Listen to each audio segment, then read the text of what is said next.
more, right? So you know how in the rules it said don't call him, don't send him cards, don't get him a big fancy birthday present, don't do all that. Why? Because it takes the spiritual balance out. It takes the yin-yang out of balance. If the feminine pursues the masculine, you know, you could be in your masculine. One night you could say, you know what, honey? I want to plan the date tomorrow night. I want to be the initiator. How do you feel about being the receiver? And he might go, yeah. Okay? I'm not saying you have, if you've chosen to predominate in the feminine, you can't ever be in your masculine. But let them know so that you're not stepping into your masculine and now you have a fight. Okay, now, for the masculine, you know, we have masculine's logic, and feminine is feelings. Now, the masculine likes to serve. Remember that? I could have sworn I wrote serve down here somewhere. Oh, I didn't. I just said it. The masculine serves and the feminine heals. When the masculine serves the feminine first and most, first and more. And the way he serves is by cherishing and honoring her feelings. When a man cherishes and honors a woman's feelings, that is healing to the feminine. I mean, not only healing to her relationship with him and maybe other past beloveds, but all the way back to her father, who probably wasn't there. I mean, even if it was before we all started getting divorced, and her parents were married and he was actually in the home, he might have been a workaholic, or an alcoholic, or a drug addict, or having an affair, or what have you. And so he wasn't really present to honor and cherish the feelings of his daughter or his wife.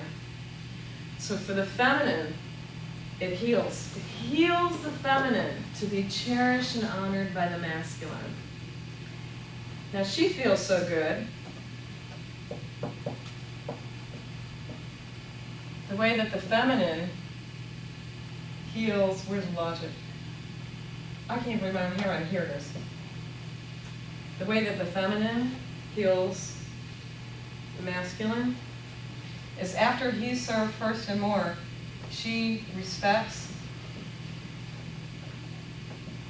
admires,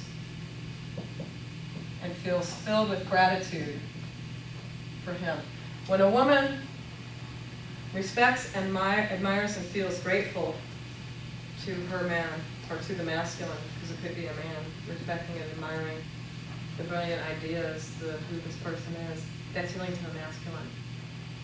Men, you know, let me just speak in stereotypes, so I quit qualifying. Since most men are grounded in the masculine, most women are grounded in the feminine. Men need to feel respected and admired by their woman. And if you've ever seen, some of you might have friends or family where the woman was supporting the man, he's masculine grounded, she's feminine grounded, but she's supporting him and he's living with her and living off of her. He starts to hate himself and hate her too. Haven't you seen that? And she'll start to hate him and nag him, and it can't work. Why? Because the masculine must feel first and more. Now the problem with us women these days is it's so scary for us just to receive. It's terrifying. When I first started learning about this about 3 years ago, I'm sort of like my own guinea pig. I realized that all my relationships were always rocky, and they never resulted in marriage. I'd been divorced for 12 years, over 12 years. And I stumbled on a few books, you know, call me and ask me afterwards, and I just found the most amazing books and just people to talk to, and started up my own group, and it grew from there. But I remember when I first started practicing trying to stay in the feminine and just get better at receiving. Does anybody have trouble receiving here? Okay. So I was also teaching myself to date around, because since I came up through Women's Lib, we didn't have dating around. We had you know, like Woodstock. You know, you drink a bottle of Ripple and then you take off your clothes and anyway. So I had to learn how to date around, and what I found out when I forced myself to date around was I felt guilty right away. Because there would be one of them would start to like me, and then I'd feel like, oh God, I gotta make a choice. I gotta settle on one. And I've been having what they call serial monogamy. Have you heard of that? Long relationships that were just long monogamous relationships with no real commitment. Okay, so in the dating around, I remember I was like on a second or third date with a really nice guy, and we're walking along, and I have surgical pins in this ankle, and I started to limp a little bit, which I don't usually notice because it's been since I was 17, and he said, "You're limping, would you like me to rub your ankle?" And I was about to go, oh, no, I've had the thing since I was 17, who cares, tough it out, I'm a big man, I can handle it. And I said, wait a minute, because I've been reading about this and learning about it. I said to myself, wait a minute, I could just receive here. I could let myself be served like a princess. Only all these voices start up, and I said, you know what, let me just tell you what's happening in me right now. Because it was a good friend, and it was, somebody I could just, say this to. And I said, first thing that came up in my mind was, you're really nice to me. You're really, really nice to me. And, you do a lot of nice things for me. And if I let you do this to me, if I let you do this for me, what if I start taking advantage of you? Take advantage of all the nice things that you do for me? What if? And he thought about that for a second. He said, well, I won't let that happen. And I thought, oh yeah, I can let people take care of their own boundaries. Men can be grown-ups. They don't have to be little boys. Okay. I said, okay. Then I just want to tell you the other thing that came up in my mind was, if I let you do all these nice things for me, as much as you do, then what if I get spoiled? And he said, he thought about that for a second, and he said, well, then if that happened, I think that would be a good thing. And this is one of the nice men that was sort of like the helping me along to enlighten me without him even knowing it. And another friend of mine was talking to me one time, we were talking about this, and he said, you know how I look at it, Jane? He said, I look at it like this. Because I had come from some hard relationships. That, your worst one, imagine that, times 10. Okay? And this guy knew I was working on this, and he said, I think of it like this. I think of a woman as like a gift to a man. And if the man does well, he gets to keep her. And if he doesn't do well, he loses her. Doesn't that sound great? See, I need like this. You Okay. didn't catch the rabbit. You didn't catch the rabbit? Yeah. Then he rubbed your ankle. Oh my goodness, thank you for asking me to end that story. So I said, okay, and we sat down on the benches at the zoo, and he even untied my shoelace and took off my shoe. And I let him, and you know what, I had to sit there and just sit there and let it in. It feels so out of control. I'll tell you what it really is, women have a big control issue. Well, Tom, I didn't say, I know it's a nice gift. I know you got me. It was nice for you to get me a gift, but I said the blue one, not the red one, and it's not the red, and it's not the, and it's not the. And Richard has to remind me every now and then, you're controlling, and you need to just practice receiving right now. Oh yeah, back into the masculine. But we don't have to. You know how sometimes people call you, or you might call yourself a control freak? That's kind of a misnomer, because really all it is a fear of intimacy. See, if I'm busy out here controlling, then you can't get your love into me. It'll just stop right there. Or if I'm busy telling you what to do and just not just practicing appreciating it. For you to give up your independence doesn't mean to become dependent. You have to learn how to depend, but leaning on somebody, allowing yourself to depend on a man, does not mean that you no longer depend on yourself. You still depend on yourself, because women came in, I depended on him and he let me down. Well, did you pick a good king, and were you still dependable for yourself? It doesn't mean that you're collapsing on some men, okay? So do you like this so far? Do you have any questions or comments about this part of it? Don't you think it would be healing? A lot of women don't feel their feelings being cherished and honored by their man. And another thing that they do is they stay and complain about it. And if you want to become a dakini, so that you can birth a man into his mature masculine by saying no thank you to that, Thank you to that. Then you have to be willing to experience two things. One is you have to start out practicing being in love with, loving and being in love with yourself. Because if you're not, it's like going to the grocery store and doing your shopping when you're hungry.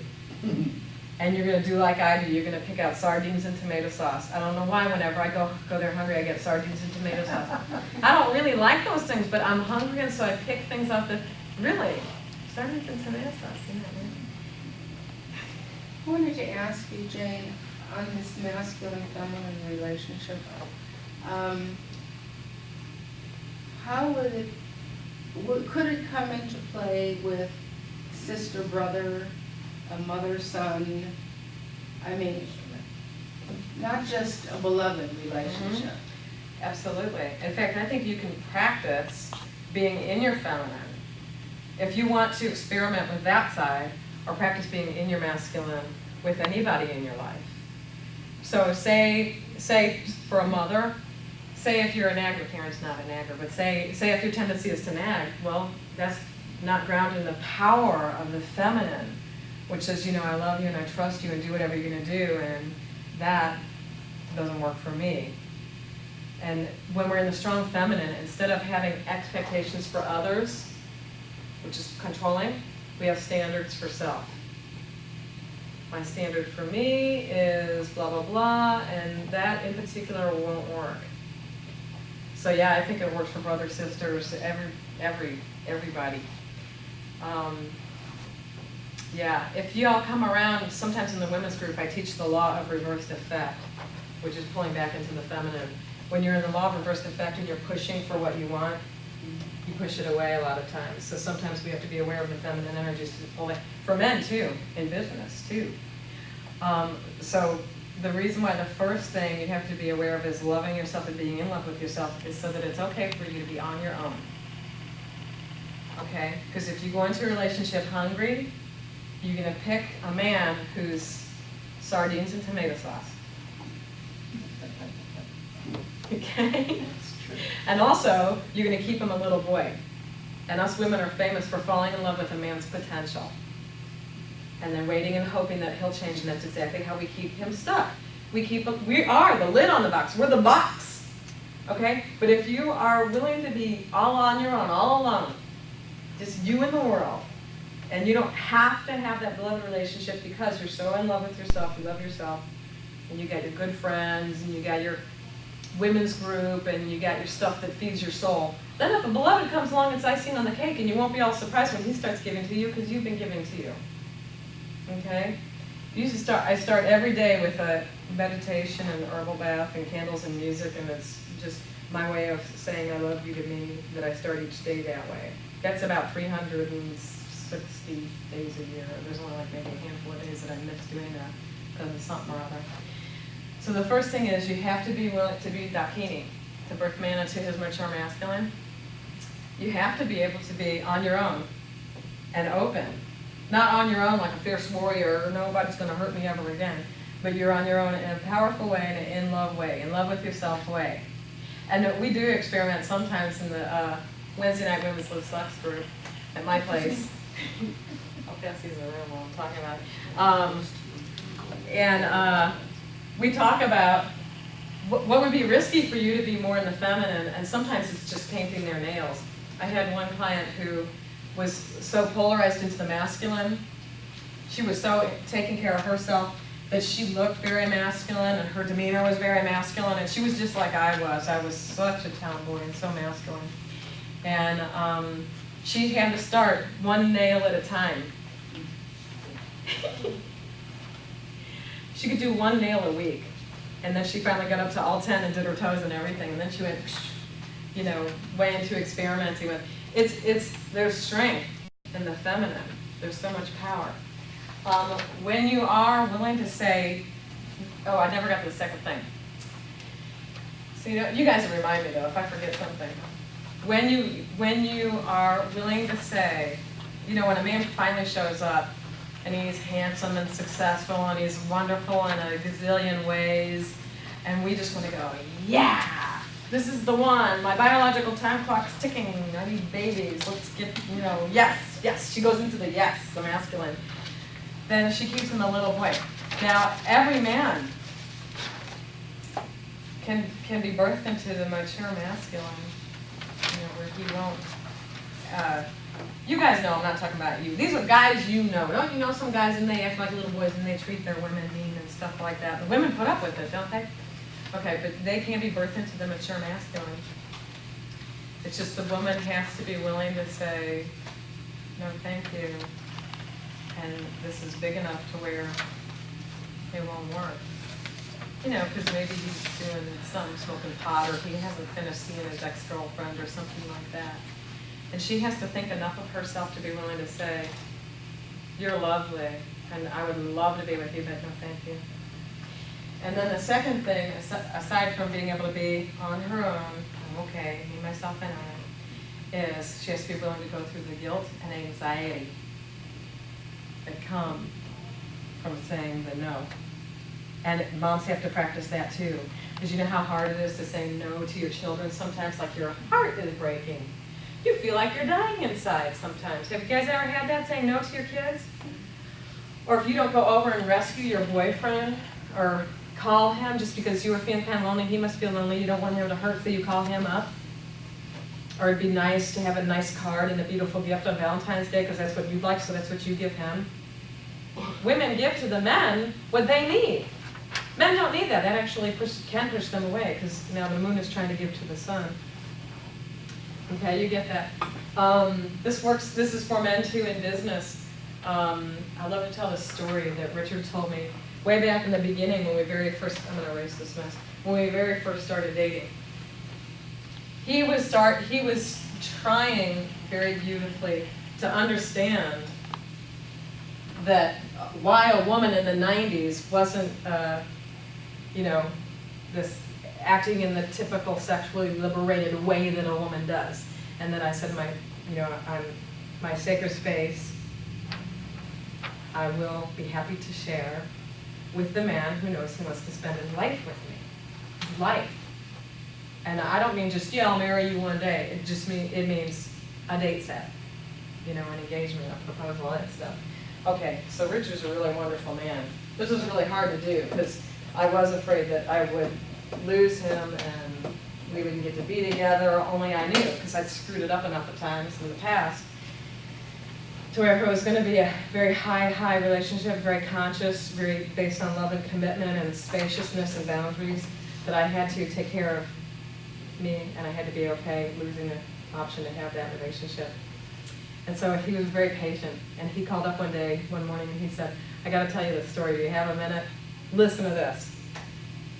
He's a philosophical counselor, but also he's still a little bit of a commercial real estate appraiser, which, one job is like a ton of money.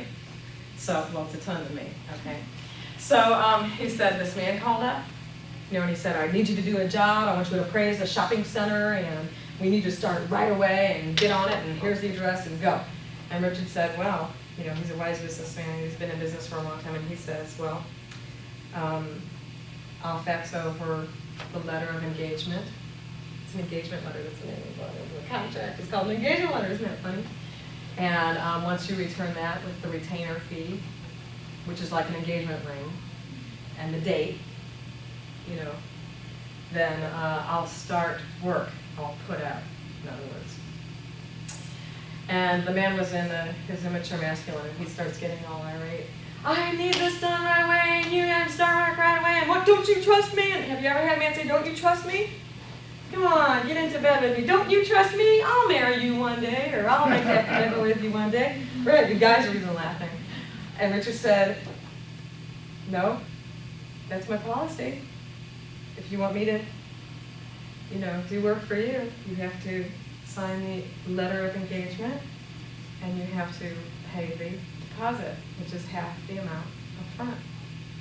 And the man went on, and Richard said, well, I'll fax the letter over, and the ball's in your court. And he sent it off. And so Richard just had this huge aha, and he had to call me and tell me. He said, right in the middle of it all, I realized that I was in the feminine. No, I don't put out until there was a promise, engagement letter, and this man couldn't hang with that. He called him a few more times. This man called him a few more times just to, see if he could rattle his cage and get him going. And it never really materialized. And so Richard was saved from what would probably have been a bad work relationship from this man. And so he said, I got it. He said, I understand. He said, I understand what you're doing. He said, it's a good thing. It was really good. So you get it, right? You get now about the power of the feminine and the strong masculine and a good king and that kind of thing. Okay, now I'm going to end with this really beautiful story called The Snake Prince. I'm going to send these around and these around too.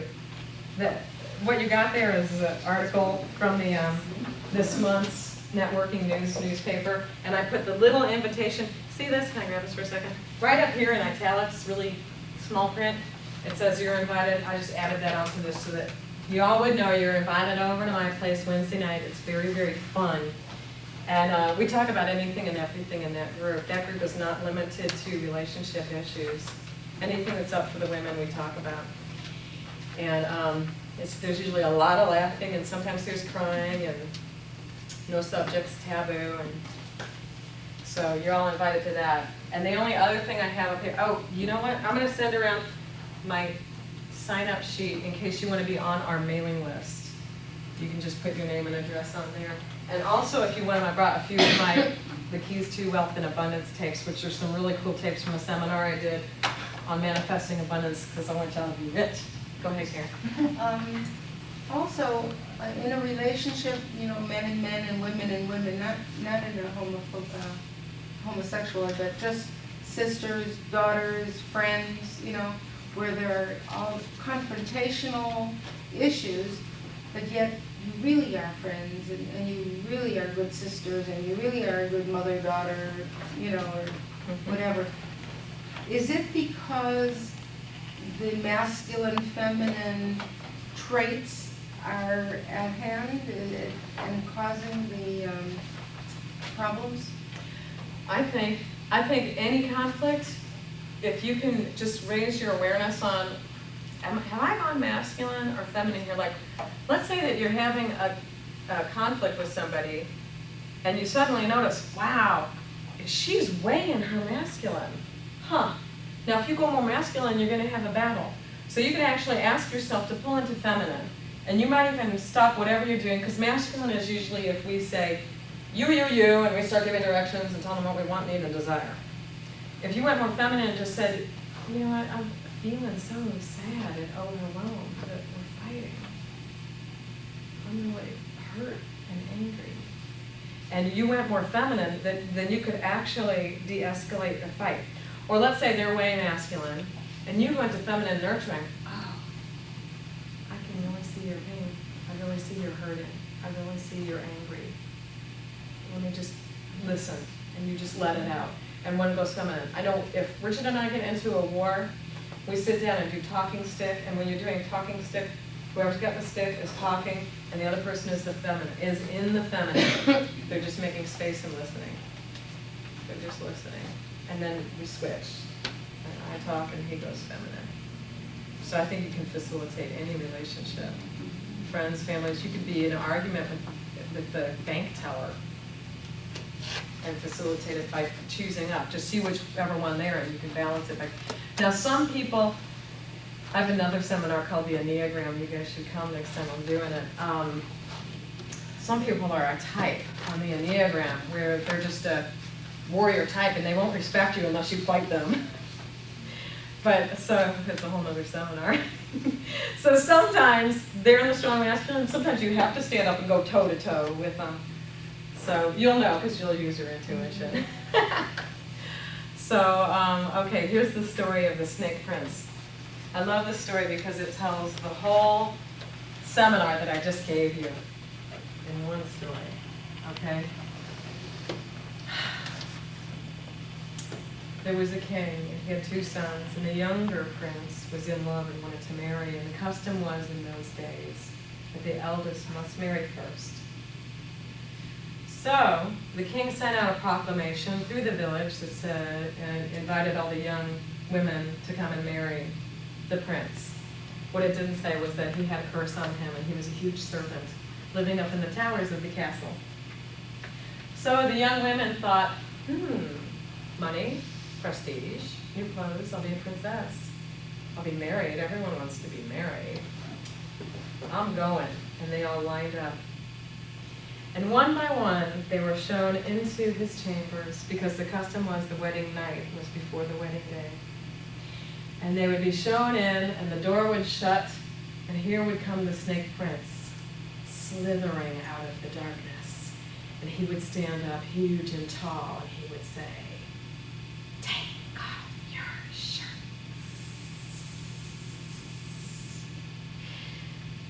And the woman would be terrified, and she would leave herself. And she would be frozen, but then she would start to think, from her ego defense, well, the prestige and the title, and he is a prince, and, he's got some, bad stuff about him, but, I want the clothes and the title and the prestige, and, okay. So she would take off her shirt, and he would coil around her and eat her. And one by one, all the maidens were gone. Except for one maiden who lived out in the woods with her father. And so they sent a message out to her, to the father. And she came in from her morning chores. And the father said, get your things together, because tonight you're going to the castle because you're going to marry the prince. And she was a wise maiden. So she checked her feeling and intuition. And she said, I don't know him. I don't want to marry him. And the father said, well, that's too bad because we need the money, so you're going, you got to marry him. So she checked again. Because it's okay to check twice. She found out, no, I don't know him. I don't want to marry him. And the father said, well, that's too bad because I'm your father, and you have to. So she went into her room, and she sat down that day, and she sewed a wedding shirt. And then after that one, she sewed another wedding shirt, until she had sewn 7 wedding shirts. And then at dusk, she put them all on just before the guards came to take her. And they took her to the castle, and they showed her up to the rooms of the snake prince. And they showed her in the door, and just inside the door she paused and she said to the servants, bring me a bucket of sweet milk and leave it outside the door. And they said, okay. And they showed her in, and they closed the door. And she stood at the door. And here came the snake prince, slithering out of the darkness. And he stood up, huge, 8 feet tall. And he looked at her, and he said, take off your shirts. And she was very frightened, terrified. She could feel her heart beating in her throat. But she didn't leave herself. And she said, okay, I will take off my shirt. Right after you take off your skin. And he said, what? No one's ever asked that of me before. And he was intrigued by her mystery. And so he started to peel off his skin, and it was a new skin, so it hurt, and he was shrieking. And he got that skin off, and he said, now take off your shirt.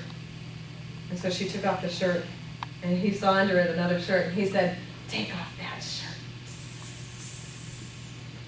And she said, okay, I'll take off this shirt right after you take off your skin.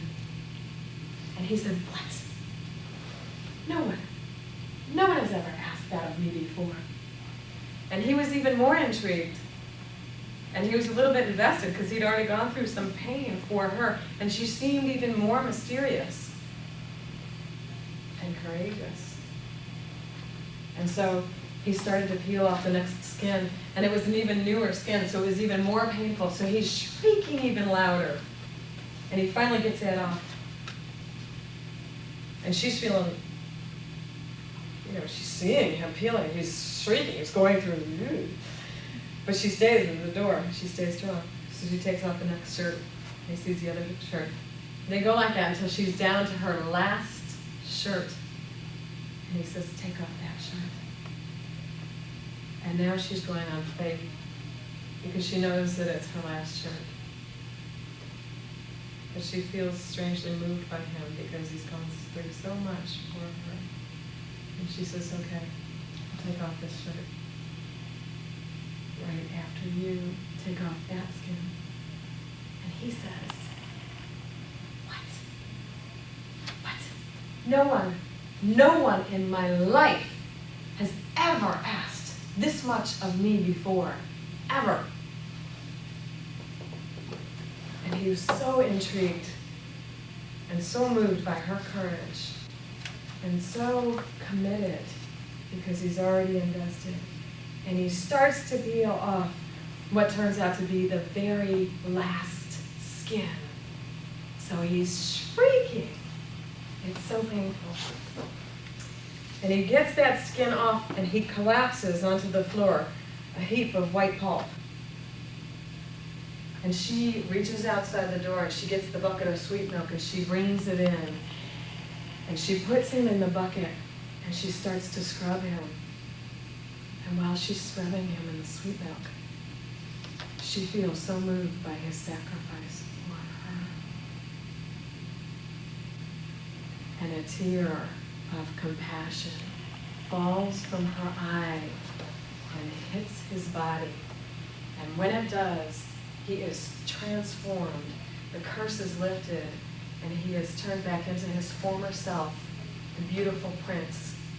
And they see each other, and they love each other already, and they marry, and they live together happily forever.